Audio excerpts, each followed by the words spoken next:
বন্ধু বান্ধৱীসকল আৰু ছাত্ৰ ছাত্ৰীসকল, আজি এইচএছ ইংলিছ এক্সাম পৰীক্ষাৰ কুৱেশ্যন পেপাৰ 8খন ভিডিঅ'ৰ জৰিয়তে দেখুৱাইছোঁ। গতিকে তোমালোকে চাই লোৱা, আৰু যিসকলে এইচএছ ইংলিছ এক্সাম দিছে সিহঁতে ভিডিঅ'ৰ থ্ৰুদি চাই লোৱা কিমান গ্ৰামাৰ কিমানখিনি শুদ্ধ হৈছে, আৰু গ্ৰামাৰখিনি মই দি দিম, তোমালোকে চাই ল'বা।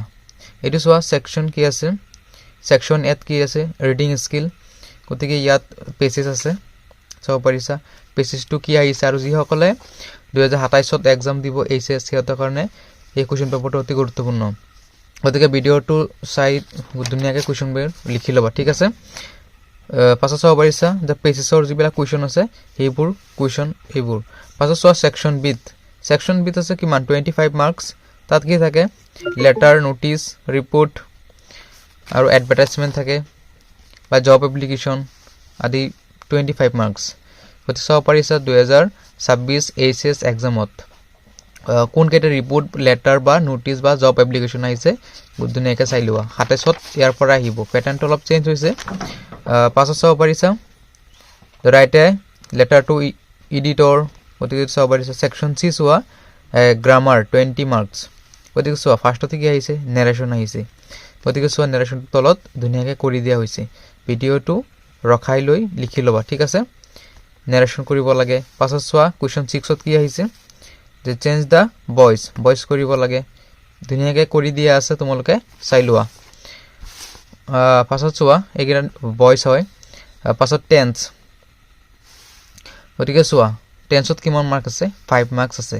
গতিকে ধুনীয়াকৈ মই লিখি দিছোঁ, তোমালোকে ইয়াৰ পৰা চাই লোৱা কাৰ কিমান শুদ্ধ হৈছে চাই লোৱা, আৰু কাৰ কাৰ এক্সাম ভাল হৈছে বা কিমানখিনি লিখিছা কমেণ্ট বক্সত জনোৱা।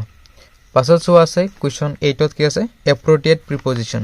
গতিকে প্ৰিপজিশ্যনখন দিয়া আছে, চাই ল'বা, ঠিক আছে। ইয়াৰ পৰা কেইটা লিখিব লাগে, আমাৰ 1 into 4 মানে 4টা লিখিব লাগে। গতিকে 4টা ধুনীয়াকৈ দিয়া আছে, বাকীবোৰ তোমালোকে ছল্ভ কৰি ল'বা, ঠিক আছে। কুৱেশ্যন 9টো চাব পাৰিছা।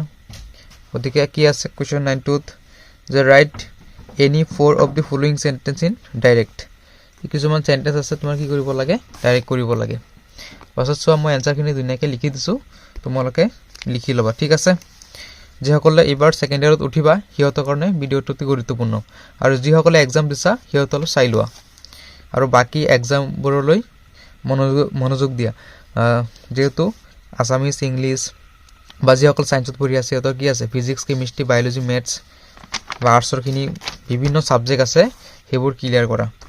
পাছত চোৱা 10 নম্বৰ পেজত কি কি আছে। গতিকে কুৱেশ্যন ইমান টানো অহা নাই বা ইমান সহজ অহা নাই, যিসকলে পঢ়িছে সিহঁতৰ একদম চাগে ভালেই হৈছে।